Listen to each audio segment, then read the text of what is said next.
evening. Welcome to Shop Live with Mimi and Russ. Tonight's show is Shop Live with Russ and Dan. Yeah. This is our dear friend. He's a wonderful craftsman, jeweler. I can't talk. He's a silversmith, and he does some beautiful pieces. You can also see him at the North Carolina State Fair, which is coming up in just a few weeks. But we've known Dan for almost 40 years since he's been doing the fair. He was a good friend with Mimi's mom and dad. That's right. And we like to do a feature of featuring North Carolina artisans and craftsmen. And Dan's one of our dear friends. And we like to have him in once in a while to show off his wares. And tonight he's going to show you some beautiful pieces and tell you his philosophy and all about his craftsmanship. Welcome, Dan. Well, thank you, Russ. It's always nice to be here. I enjoy your company and appreciate your hospitality. We appreciate you being here very much. As you said, you and your lovely bride have been friends for a very long time. We used to think that was people that have been around for 10 or 15 years were old. Oh, yeah. Now we've done it for 40. It was like, what's Exactly. Had that. I was a young puppy when I started the fair in 1986. We both had hair up there. 86, yeah. Well, no, I had a wide part even back then, but it's a little wider than it used to be. I hear you. Used to part my hair on the left, now I part down the middle. Yeah. There you go. Yeah. Well, tell us about how you got into silversmithing. Well, I was fortunate to have an art teacher in high school, grown up, who had gone to East Carolina and had a metals degree from East Carolina, art degree. And I took some classes with her in high school, and then she knew I was creative, so she hired me when I was in college to be her polisher, which is about as much fun as being the dishwasher in a restaurant. That's what a lot of jewelers do. I did the same thing. I hired a young man to come in and do my polishing. He eventually became a good... Exactly. Yeah, there you go. So I got real good at polishing, and I'm still good at polishing.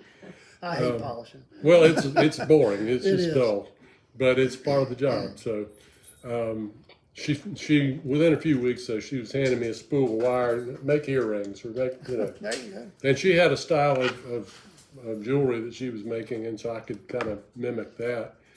And I ended up working for her for a year and a half, and spent the summer of '72 at Nags Head. Good place. It was, but we were in a place that's about 10 by 12, full of sand. Every night you'd brush the sand out of the bed, and every morning you'd brush it back out of the bed. And filters in all night. And that was our first year of marriage, and I'm just lucky that we had sublet our apartment because Nancy couldn't leave me. She had to stick it out with me. So anyway, hey Nancy, if you're watching, he's talking about you. Oh, she knows it. But that was our trial by fire, and if we survived that, we can survive pretty much anything. Good for you. It was a good experience, but I ended up leaving that job and doing several other things. But I always kept jewelry as a sideline, as an avocation. And I'm just inspired by what I see. I'm a visual person. I can't play a radio very well, but I can do visual stuff. There you go. So you're probably the same way. Yeah, I am. But I see something and I want to make it in silver. So years ago, my mother gave me for my 45th birthday a gift that had belonged to my grandfather, my dad's dad, who was born in 1885 in the Virginia mountains. And he had two older sisters, Florence and Raglan, and he was William, we called him Pappy. Well, Pappy's family was not wealthy family by any stretch, but back then laundry was a hand job. You scrubbing and So what they would do, and there wasn't no such thing as Kleenex. They had cloth napkins. They didn't have paper napkins. So every family member would have their napkin.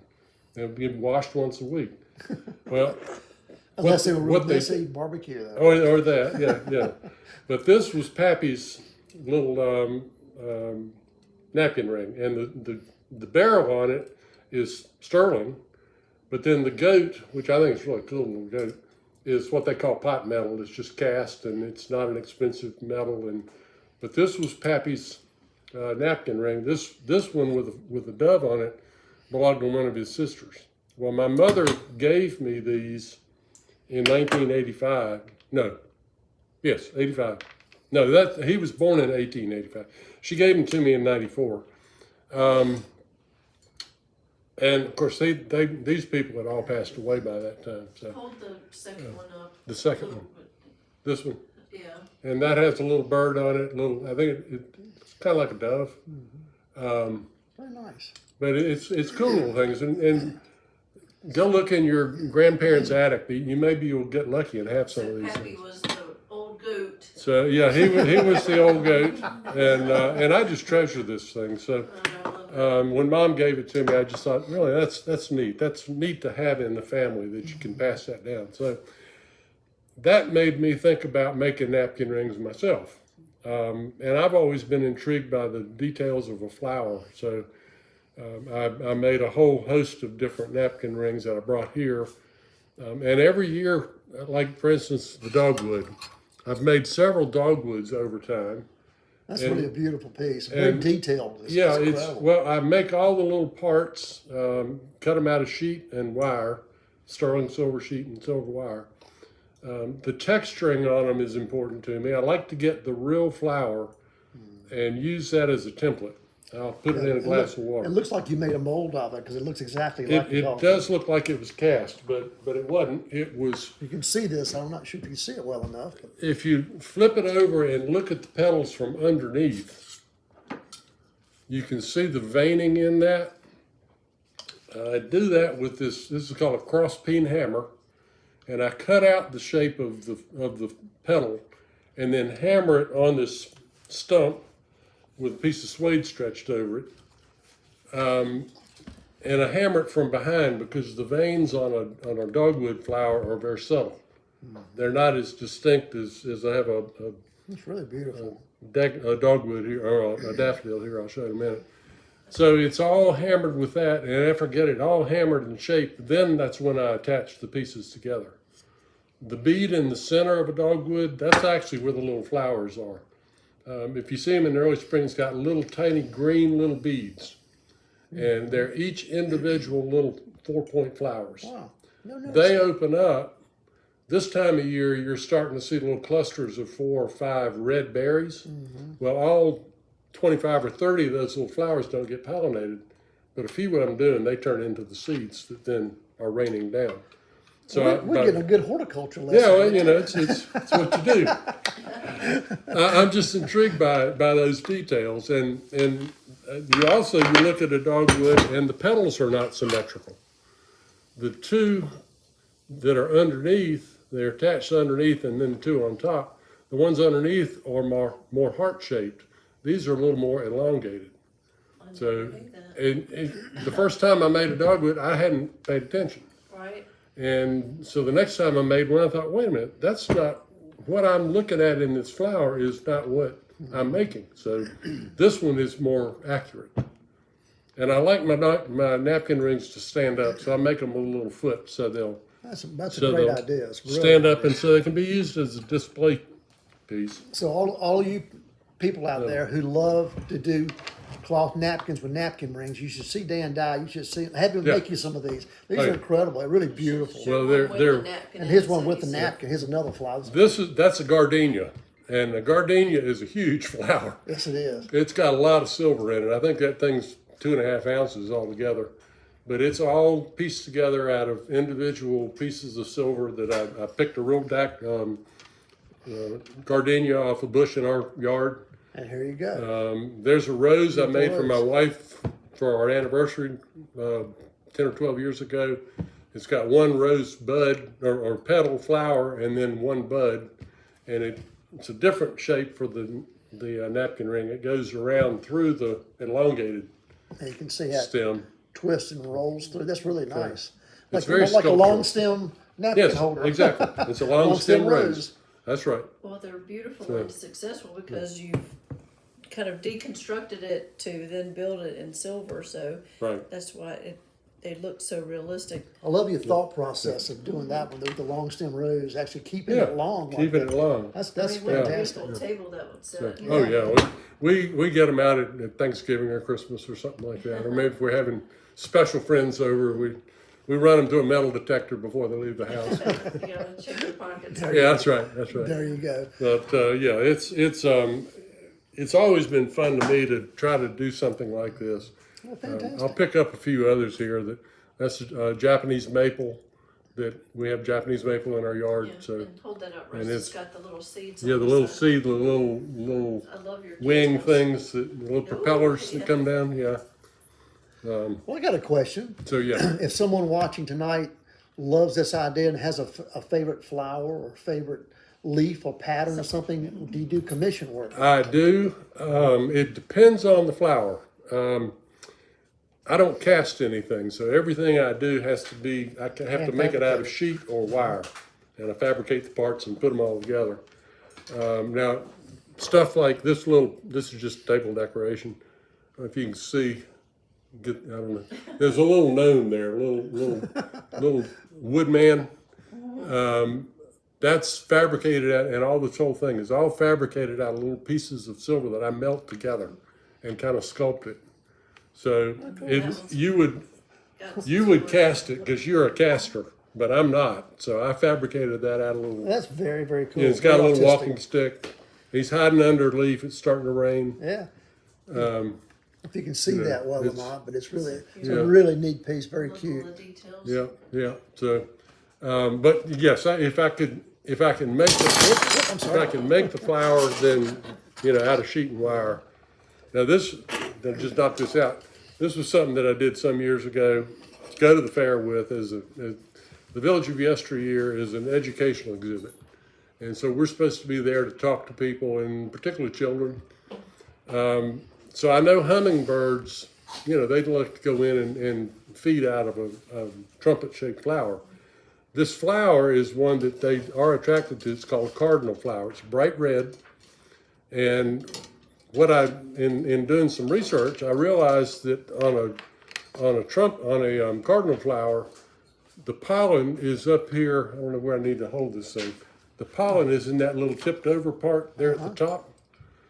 And I put 3 flowers on this one. So the bird can come in and feed, and it gets a little pollen on his forehead. And then it goes to the next flower. Isn't that awesome? It so neat. pollinates the flower, and it gets breakfast. How about that? So it's a kind of a symbiotic relationship between the hummingbird and the cardinal flower. I bet the kids love seeing that. And, yeah. and it was neat to have to be able to show them. Of course, the birds all constructed out of individual sheets of silver. There's a lot of work making You that got bird. some time in that. A lot of time in that. A lot of time in that. The wings are multiple layers. The whole body is hollow, but it's all constructed from individual pieces that Fantastic. I put together. That's wonderful. Beautifully done.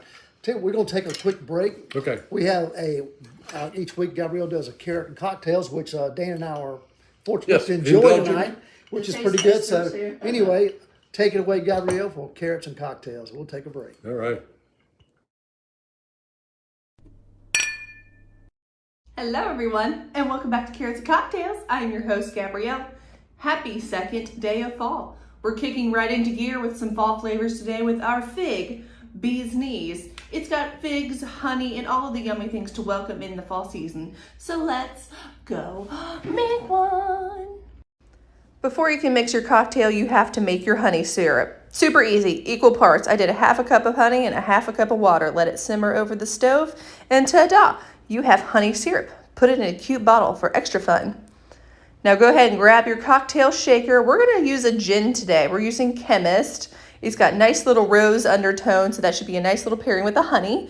You need about 2 ounces of that. Go ahead and put it right into your shaker. And next you are going to need your honey syrup. You worked so hard on it. You need about a half an ounce of that. This is very sweet, so if you want something a little less, do less. But half an ounce is with this recipe. And next you're going to need lemon juice, about 3/4 of an ounce. These are not the best lemons ever, but you know what? It's lemon juice at the end of the day. So about 3/4 of an ounce, that should be a good balance with your honey here. Right into the shaker. Next, fig preserves. Find your favorite. We get this from Heritage down in Brunswick County. I put about a tablespoon in this, but off camera I added about 2 more tablespoons just to get that extra honey, fig, yummy homogenized taste together. And of course, shake it up. Give it about 20-30 seconds. Make sure everything's nice and incorporated. Perfect. And get your frozen coupe glass. I'm going to double strain this. I don't want a bunch of chunks in my cocktail. I want a nice smooth cocktail, so this will get out all the seeds and everything else. And that is the gin-based Bee's Knees. How cute is that? Get you a little fig in time. Love it. Cheers! Funny story. We ended up making this. This is something I've blindly not tasted before, and it was a little sweet for my taste, to be honest. So Mimi said, why don't you put a dark liquor in there? I said, great idea. So I grabbed a dark rye whiskey, and chef's kiss, way better. So if you like a sweeter cocktail, go for gin. But if you want something that's a little more balanced, a little more mellow, go for the whiskey. Cheers. Thank you, Gabrielle, for another great carrots and cocktail segment. This is a fantastic drink. We've been enjoying this. Actually got a fresh fig in it as well. Yeah, It's we're going to eat fantastic. that, right? Exactly. Yeah. We're back with our friend Dan Dye, who is a wonderful silver artist. He makes beautiful jewelry, and he makes actually cocktails. Sculptures. We were just showing the napkin rings and all kinds of beautiful pieces. He's just an artist in his own right, and he will be at the North Carolina State Fair, which is coming up when? October 16 through 26. 16 through 26. He's That's in a the Village- Thursday. Thursday following night. Yeah. Sunday. Feel like a long 10 days, isn't it? 11. 11. It's a long, Yeah. it's 11, 12-hour days in a row. Dan has been there since 1986 in the Village of Yesteryear. So go by and look up Dan, find his booth, and see all the beautiful things that he makes. And if you have something you want made in silver, talk to Dan. He's your guy. Yeah, thank you. Now, what else you got to show us tonight? Well, the other thing that I particularly wanted to feature, my dad used to raise daffodils. He had 150 varieties of daffodils. There's at that one point. many? Yeah, who knew? We moved from Decatur, Alabama, in the upper Alabama, to Chapel Hill in 1960. He was a research chemist at RTP, and RTP was brand new. Yeah. Wow. So I've been here a long time. But we bought, Dad dug bulbs for months before we moved. and we were in Little Lenox apartments, and there was a shoebox full of bulbs under anywhere you could hide a box of bulbs, that's where they were. They were everywhere. And he spent the next year then replanting them in the property they bought and built the house. But this was a King Alfred. It's a big white daffodil. It was one of his favorites. But I was looking at them one day and I thought, that would make a fabulous candle snuffer. Yeah. The trumpet on a daffodil is a natural There you born go. candle snuffer. Yeah, see? So I think that's very So I clever. made this in Dad's memory. Dad died in 2000, and so I was really kind of channeling his memory with doing this. But talking about the texturing, where I textured the dogwood from behind, on this one I textured the petals on top. So you've got that more pronounced striation. And then the trumpet is actually fine silver. It's pure silver. And it's a little softer, so I can bend it into that nice cylindrical or cone-shaped thing, and then fold the edges down. But yeah, it's all hammered out. The leaves are also striated. So again, I did the hammering with that. So Beautiful to have on your side table, and Yeah. then a bonus being you can do something a with it. beautiful tool. That's right. So did all of those bulbs and all those boxes under the beds, did they have a smell or? Oh yeah, some of them we have actually. There's one called a Jonquilla simplex, also known as sweet maids, and they are really tiny little flowers. They're about this size. Well, they're a little bit bigger than that, but the trumpet on them is about that size, and then the 6 petals around it. But they are the most potent smelling little guys, little ladies that you can imagine. They're bright yellow. They come up, they look like onion grass. They don't have the big Yeah. foliage like the big ones, but I still have some of those from Dad's collection, and so I've had them for over 50 years. Wow. We can't move Which is- until we dig up the bowls. Yeah, that's right. Yeah, that's what we did. My sister down in Mississippi just moved down there a couple of years ago from Charlottesville, Virginia, and she dug bulbs for days before she moved. And they're coming up down there now. Yeah. So, which I is love it's that. wonderful to have that in your family, and I learn something new about you every time we get together. I'm schizophrenic or something. A lot of different parts of who I am. Yeah. So, Let's talk So, about some of your jewelry. well, I did bring a few things of jewelry. That's primarily what I will be taking to the fair. I have necklaces and rings and bracelets and pendants and earrings and How many lot pieces of do you them. think you'll have at the oh fair? gosh, I don't know. I don't even try to count them. I like to go with at least 50 pairs of earrings. Wow. Every woman that I see has 2 ears, and most of them have something hanging in it. Oh, yeah. So earrings, and shoes are 2 things that ladies can never get enough of. You're not doing silver shoes yet. No, I'm not doing silver shoes. because they always fit. Well, they fit, yeah, and I do real freeform stuff and things that you don't go to Zales and find. No, not your word. If you can go to Zales and buy it, I don't need to make it. That's right. So His no pieces, offense, Zales. they're all handmade. They're beautifully, artistically And that's fabricated. And The challenge fantastic. with two, they have to mirror each Oh, other, yes. or they That's have right. to match. It's easy to just make one of Oh, something, yeah. but then you've got to make 2. Well, I tend to shape. I'll cut out. Say if I'm making them out of wire, I'll cut out 2 pieces of wire the same length, and I'll bend them together in reverse, and it makes it a little easier to match them. Yeah. Occasionally, somebody will lose one, and they'll bring it back. The remaining one. Then the fun begins. It's twice as much work to make 2, make one to match exactly curve for curve, Yeah, because I'm just playing when I'm doing that. So, exactly. anyway, but yeah, so these necklaces, this type of silver that I'm using now fuses well, so I don't solder it together like I used to. This is I've been using it for about 15 years, and 2 things about it that I like it: you can fuse it together, melt it together carefully, and it also stays shiny better. It doesn't tarnish as much. So it's got 94% silver versus the standard 92.5 for sterling. Has to be at least 92.5 to be stamped with the mark sterling. So if it's less than that, it's not sterling. So this has 94% silver. It has 1.5% of germanium, which is an alloy. I mean, not an alloy. It's a metal. It's an element, but it's in the mix. And then the remaining, I think it's 4.5%, is copper. Copper it's a nice alloy. It's a nice metal, and that's what I used for years. Copper and silver, but it oxidizes. Oh, yeah. It'll turn And dark on turns dark real quick. So that's why this stuff stays shiny better. There's more copper. There's more silver in it, and there's the germanium that doesn't oxidize. And so the combination of that and being able to fuse it all together. So there's no solder at all in this piece. Wow, that's amazing. It's all melted together. That does take a delicate touch with a torch. You got to know what you're doing.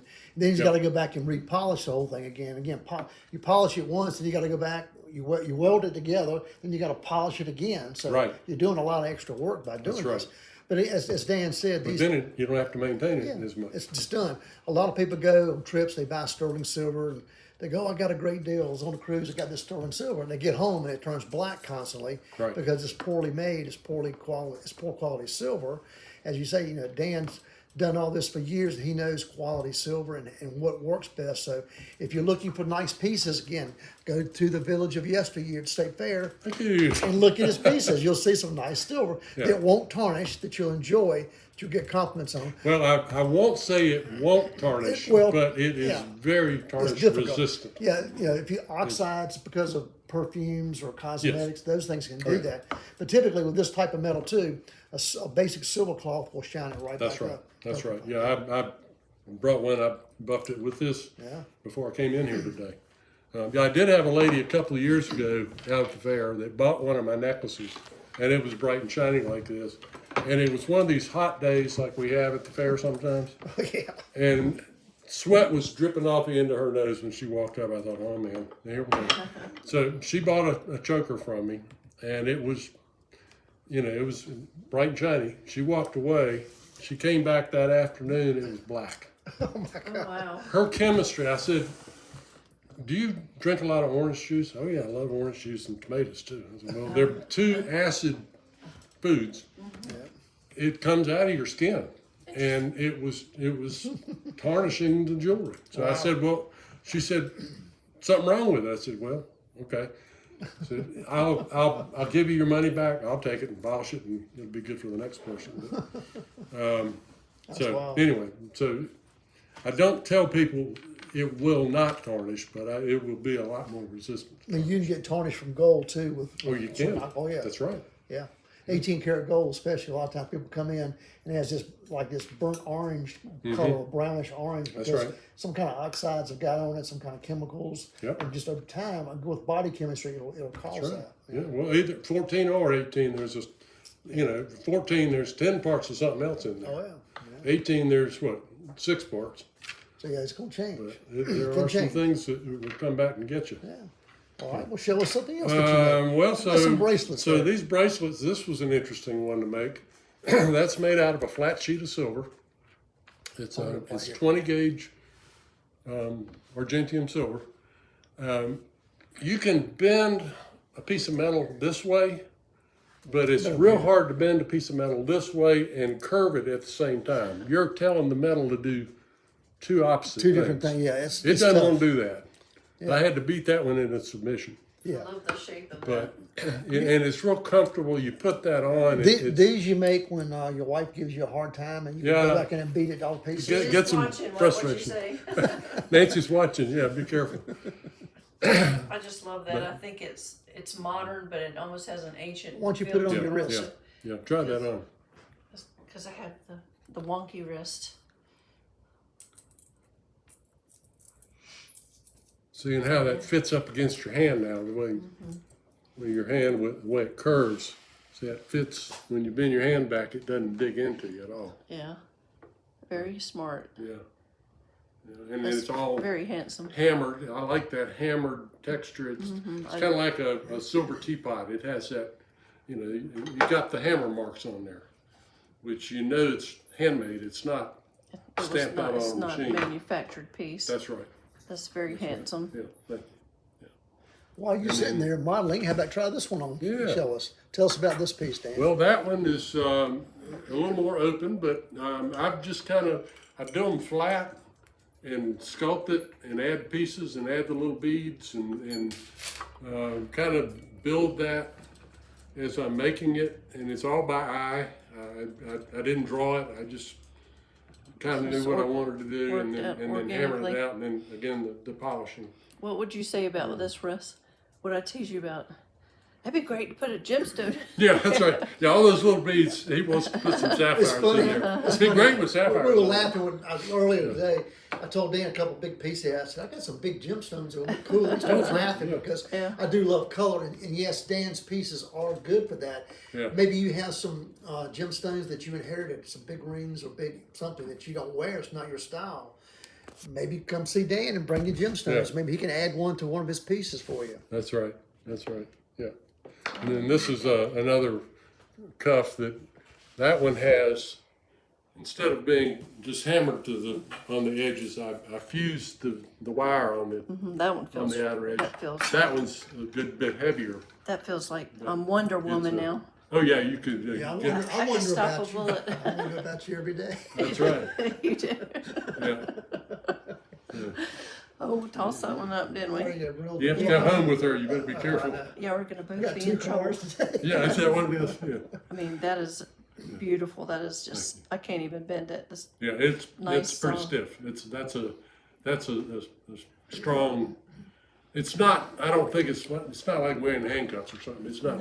No. But there's overbearing, a but there's some mass to that. there's a lady named Trini Woodall who is a stylist. She had a show back Britain years back, but I watch her videos some mornings, and that shaped bracelet is a go-to for her. Really? Whenever she's packing Yeah. or whatever, it's just like a signature look that, you know, she pairs with so many of her outfits. Well, it's kind of like blue jeans. You can dress it up or dress it down. You know, it's Very, yeah. very You can- versatile. And you can do that any width somebody wanted. It could be That's narrower, right. it could be wider. Yes. That'd be really cool. Hammered. I bet you've hammered them before too, where you Oh, just yeah. got the little hammered Yep. ball peen That's marks right. in there. Yeah. This one has some hammer marks on it too, and again with the wire. I like that piece. Cool. That's a little sculptural. You could wear that either up or this way. Yeah, show them this one. Show them that one. And like this previous one, you know, people in South love monograms. Right.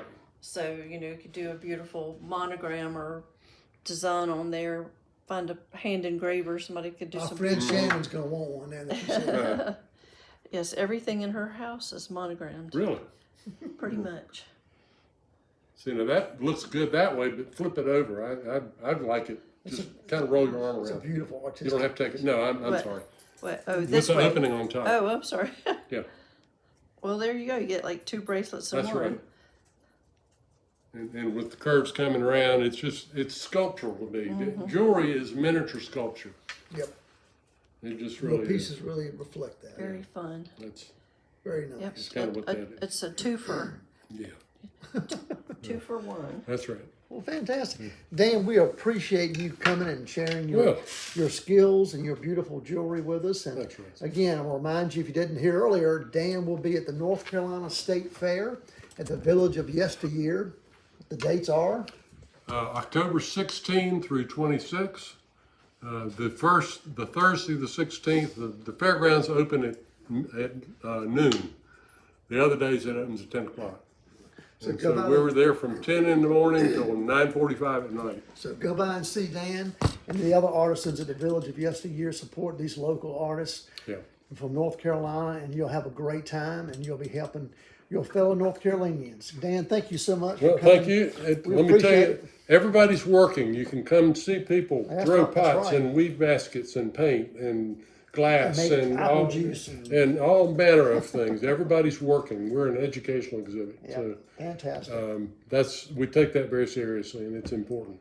Yeah, he was telling us earlier about, children come out there, they have exhibits for children, and Dan showed them how they can do certain things with silver, and it's really interesting. So definitely check out the Village of Yesteryear, and make sure that you visit Dan on your way out there. So Please. Thank you. we appreciate you joining us tonight. Next week we'll be back with Mimi and Russ, and we thank each and every one of you for tuning in and supporting our cause here, and thank you so much for being with us tonight and sharing your time with Dan and I, and we will see you next time. Until then, God bless you. Indeed.